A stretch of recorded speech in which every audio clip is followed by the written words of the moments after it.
Hello student, कैसे हो आप लोग। स्टूडेंट, आज का ये वीडियो उन सभी स्टूडेंट के लिए है जो इस बार बोर्ड एग्जाम देने वाले हैं, क्योंकि आज के इस वीडियो में महादेवी वर्मा जी का जीवन परिचय लेकर आए हैं जो आपके बोर्ड एग्जाम में 5 नंबर का पूछा जाता है।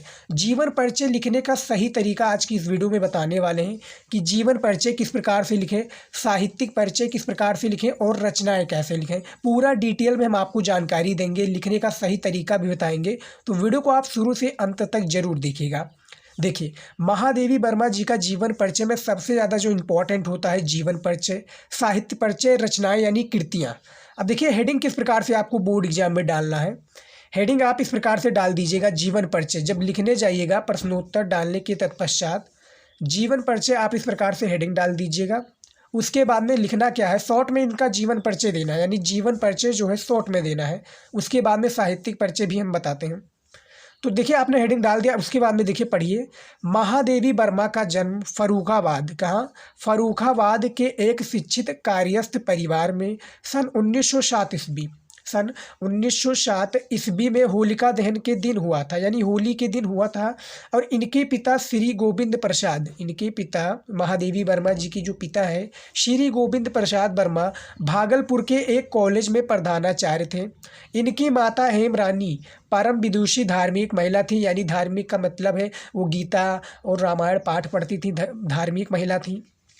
एवं नाना ब्रजभाषा के एक अच्छे कवि थे। जो इनके महादेवी वर्मा जी की जो नाना जी हैं वो ब्रजभाषा के एक अच्छे कवि थे। महादेवी जी ने घर पर ही चित्रकला तथा संगीत की शिक्षा भी प्राप्त की और कुछ समय तक ये चांद पत्रिका की संपादिका भी रही, यानी संपादिका भी रही। और 11 सितंबर 1987 को इनका देहांत हो गया, यानी इन महान लेखिका का क्या हो गया, स्वर्गवास हो गया। जीवन परिचय में आपको शॉर्ट में देना है, ज़्यादा बड़ा चढ़ा कर नहीं। अब जीवन परिचय में सबसे ज़्यादा जो इम्पोर्टेंट होता है स्टूडेंट, याद रखिएगा, आपका इम्पोर्टेंट होता है जन्म स्थान, इनके पिता का क्या नाम था, इनकी माता का क्या नाम था, इन्होंने कौन सी पत्रिका का संपादन किया और इनका स्वर्गवास कब हुआ, यानी मृत्यु कब हुई।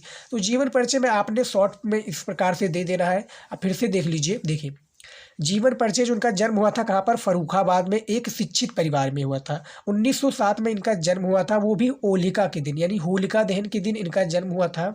और जो इनके पिता है श्री गोविंद प्रसाद वर्मा है। आपको जो भी याद रखना है, देखिए जहाँ पर भी आपको लगे कि इंपॉर्टेंट पॉइंट है वहाँ पर आप ब्लैक पेन से अंडरलाइन कर दीजिए, ताकि एग्जामिनर को भी दिखने में काफ़ी अच्छा लगे। आप देख सकते हैं फर्रुखाबाद दिखने में कितना अच्छा लग रहा है। सन 1907 ईस्वी में इनका जन्म हुआ था। इनके पिता का नाम श्री गोविंद प्रसाद वर्मा था। इनकी माता जो है हेमरानी, देखिए हमने इनको भी ब्लैक पेन से अंडरलाइन किया है, हाईलाइट किया है, ताकि दिखने में भी देख सकते कितना अच्छा है। और परम विदुषी महिला है। इनके जो नाना है एक अच्छे कवि हैं, जो इनके नाना थे एक भी अच्छे कवि थे।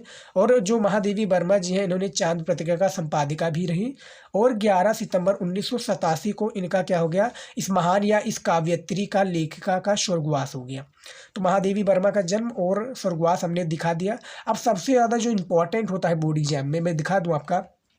बोर्ड एग्जाम में प्रश्न यही पूछा जाता है कि 3 जीवन परिचय दी जाएंगे, 3 आपका कवि का या लेखिका का। तो उसमें क्या होता है कि निम्नलिखित में से किन्हीं एक का जीवन परिचय देते हुए साहित्यिक परिचय दीजिए या उनकी कृतियां या रचनाएं दीजिए। तो ये सबसे ज़्यादा इम्पोर्टेंट हो जाता है। तो हमने देखिए इस प्रकार से इनका जन्म जीवन परिचय लिखा है। अब उसके बाद में साहित्यिक परिचय में किस प्रकार से आपको लिखना है, देखिए साहित्यिक परिचय आपको इस प्रकार से हेडिंग डाल देना है, क्योंकि साहित्यिक परिचय भी बोर्ड एग्जाम में सबसे ज़्यादा इंपॉर्टेंट होता है। अब देखिए, जीवन परिचय और साहित्यिक परिचय लिखने का फ़ायदा क्या होता है, मैं बता दूँ। ये देखिए, श्रीमती महादेवी वर्मा का मुख्य रचना क्षेत्र काव्य है। क्या है, जो महादेवी वर्मा जी हैं इनका जो मुख्य रचना क्षेत्र है काव्य है। इनकी काव्य में वेदना की प्रधानता क्या है, जो इनकी काव्य है इनमें वेदना की प्रधानता। इनकी बहुत सी श्रेष्ठ गद्य रचनाएं भी हैं। इनकी जो महादेवी जी वर्मा जी, इनकी बहुत श्रेष्ठ गद्य रचनाएं हैं जो कि आपको पता चलेंगी। और इन्होंने प्रयाग में क्या है, इन्होंने प्रयाग में साहित्यकार संसद की स्थापना करके साहित्यकारों की क्या है, साहित्य में स्थापना करके साहित्यकारों की, उसके आगे भी दिखा दूं मैं आपको, क्योंकि जीवन परिचय महादेवी वर्मा जी का बहुत ही इंपॉर्टेंट है। उसके बाद में क्या है, देखिए चांद पत्रिका का संपादन करके इन्होंने नारी को अपनी स्वतंत्रता और अधिकारों के प्रति सजग किया। जो महादेवी वर्मा जी हैं, ये चांद पत्रिका का संपादन भी किया और इन्होंने नारी को अपने प्रति, यानी नारी को अपने प्रति अधिकारों, उनके जो नारी का अधिकार होता है उनके प्रति सजग भी किया।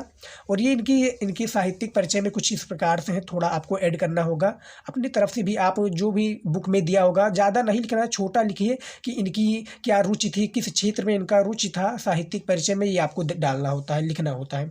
अब देखिए रचनाएं में क्या है, रचनाएं भी सबसे ज़्यादा इंपॉर्टेंट होता है बोर्ड एग्जाम में। रचनाएं देखिए, या कृतियाँ रख लीजिए या रचनाएं, दोनों एक ही हैं। देखिए महादेवी जी का प्रमुख कृतित्व इस प्रकार है, किस प्रकार से, कृतित्व इस प्रकार से, या कृतित्व रख लीजिए, रचनाएं रख लीजिए, सेम एक ही है। अब देखिए निहार आपका है, याद रखिएगा बोर्ड एग्जाम में स्टूडेंट आपको ब्लैक और ब्लू के अलावा कोई भी अदर पेन यूज नहीं करना। मैं आपको दिखाने के तौर पर यहाँ पर रेड पेन का और अंडरलाइन किया है, इसे नीले और रेड पेन का आपको वहाँ पर नहीं करना है बिल्कुल भी। तो देखिए इनकी जो मुख्य कृतित्व रचनाएं जो बोर्ड एग्जाम में हर साल पूछा भी जाता है, देखिए निहार इनकी रचनाएं मुख्य रस में है, उसके बाद में नीरजा तीसरे नंबर पर, चौथे नंबर पर आपका है सांध्य गीत जो कि इनकी रचनाएं हैं, और दीपशिखा यामा पर इनके ज्ञानपीठ पुरस्कार भी मिला था महादेवी वर्मा जी को। तो यामा सबसे इनकी पॉपुलर रचनाएं रख सकते हैं क्योंकि यामा पर इन्हें ज्ञानपीठ पुरस्कार मिला था बोर्ड एग्जाम में। ये पूछा जाता है, आपका पूछा जाएगा प्रश्न में कि यामा के रचनाकार कौन है, ज्ञानपीठ पुरस्कार किस पर, यानी यामा पर ज्ञानपीठ पुरस्कार किसे मिला। तो आपको पता होगा कि हाँ इन पे महादेवी वर्मा जी हैं, तो आप टिक तो लगा देंगे तुरंत, लेकिन जिनको नहीं पता यामा इनका राइट आंसर हो जाएगा। उसके बाद में अब देखिए इनमें देखिए रचनाएं तो हमने लिख दिया, रचनाएं आपने इस प्रकार से दे दिया। अब इनकी जो अन्य अनुदूतित रचनाएं या इनकी अतिरिक्त रचनाएं हैं किस प्रकार से हैं, ये भी इनकी पॉपुलर रचनाएं में रख सकते हैं। देखिए सांधनी हो जाएगा इनकी रचनाएं, आधुनिक कवि तथा सप्तप्रणा, क्या है, आधुनिक कवि तथा सप्तप्रणा। और उसके बाद में इनकी अन्य काव्य संग्रह है, क्या है, इनकी जो काव्य संग्रह है महादेवी वर्मा जी का, ये क्या है, सबसे पॉपुलर है अतीत के चलचित्र, स्मृति की रेखाएं और श्रृंगार की कड़ियाँ, क्या है, श्रृंखला की कड़ियाँ। इनकी महत्वपूर्ण गद्य रचनाएं हैं, जो इनकी महत्वपूर्ण गद्य रचनाएं हैं, रचनाएं में देख सकते हैं किस प्रकार से है। उसके बाद में साहित्य में अब आपको थोड़ा, जैसे आपने साहित्यिक परिचय लिख दिया, जीवन परिचय लिख दिया, रचनाएं लिख दिया, अब इनका सबसे ज़्यादा होता है जो साहित्य में स्थान, ये भी आपको लास्ट में थोड़ा लिखना होगा, ज़्यादा आपको नहीं लिखना है। तो देखिए किस प्रकार से आप साहित्य में स्थान लिखेंगे। निष्कर्ष रूप से महादेवी जी वर्तमान हिंदी, देखिए निष्कर्ष रूप से महादेवी जी हैं वर्तमान हिंदी कविता की सर्वश्रेष्ठ गीतकार हैं। महादेवी जी का गरिमामय पद ध्रुव तारे की भांति अटल, क्या है, देखिए ये आपको थोड़ा मैं शॉर्ट में लिखना होगा क्योंकि लिखना बहुत ही ज़्यादा इंपॉर्टेंट है। आप लिखना चाहें तो लिख सकते हैं, नहीं तो आप इनकी रचनाएं और साहित्यिक परिचय और जीवन परिचय ही लिख देंगे तो एग्जामिनर आपको 5 नंबर दे देगा स्टूडेंट। तो देखिए सर्वश्रेष्ठ गीतकार है महादेवी जी का गरिमामय, क्या है, पद ध्रुव तारे की भांति, क्या है, अटल है। साहित्य में स्थान आप इस प्रकार से देख सकते हैं। इनकी अतिरिक्त रचनाएं भी आप देख सकते हैं किस प्रकार से हैं। रचनाएं इनकी निहार, रश्मि, नीरजा, सांध्य गीत, दीपशिखा और यामा सबसे पॉपुलर रचनाएं हैं। और साहित्य में स्थान भी हमने साहित्यिक परिचय भी दे दिया है किस प्रकार से आपको लिखना है, ये देख सकते हैं।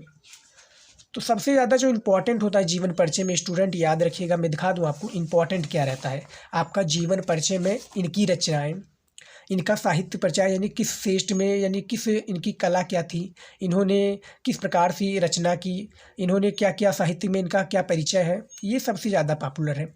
उसके बाद में जीवन परिचय में आपको जन्म स्थान याद रखना है कि 1907 में इनका फर्रुखाबाद में जन्म हुआ था। इनके पिता का ये नाम था, माता का ये नाम था। इनकी मृत्यु 11 सितंबर 1987 को। ज़्यादा बड़ा आपको नहीं लिखना है क्योंकि 80 शब्दों में इनका जीवन परिचय देना होता है। अब तो आ गया कि 5 नंबर आपको दिए जाएंगे, वो भी 80 शब्दों में।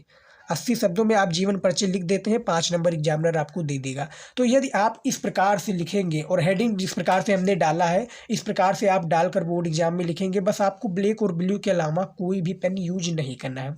इस प्रकार से आप लिखेंगे, आप देख सकते हैं हमने किस प्रकार से लिखा है, राइटिंग में लिखा, और जो भी इनमें हमने इंपॉर्टेंट पॉइंट ऐड किया है ये भी आप ब्लैक पेन से अंडरलाइन कर दीजिएगा ताकि दिखने में भी अच्छा लगे और एग्जामिनर का फोकस जाए कि हाँ इनके पिता का ये नाम था, इनकी माता का ये नाम था, ये सब आपको लिखना पड़ेगा। तो आई होप कि आज का ये वीडियो आपको पसंद आया होगा। यदि आपने इस प्रकार से लिख दिया और भी जो आपके कवि लेखक की रचनाएं इसी प्रकार से आपने उसमें भी वो अपनाया, यानी इसमें भी आपने इसी प्रकार से लिखा, तो आपको 5 नंबर पाने से कोई भी नहीं रोक सकता। तो आज की इस वीडियो में बस इतना ही। मिलते हैं कुछ नया लेकर आपके नए वीडियो में। तब तक के लिए गुड बाय, जय हिंद। पढ़ते रहिए और अच्छी सी जो है तैयारी आप करते रहिए।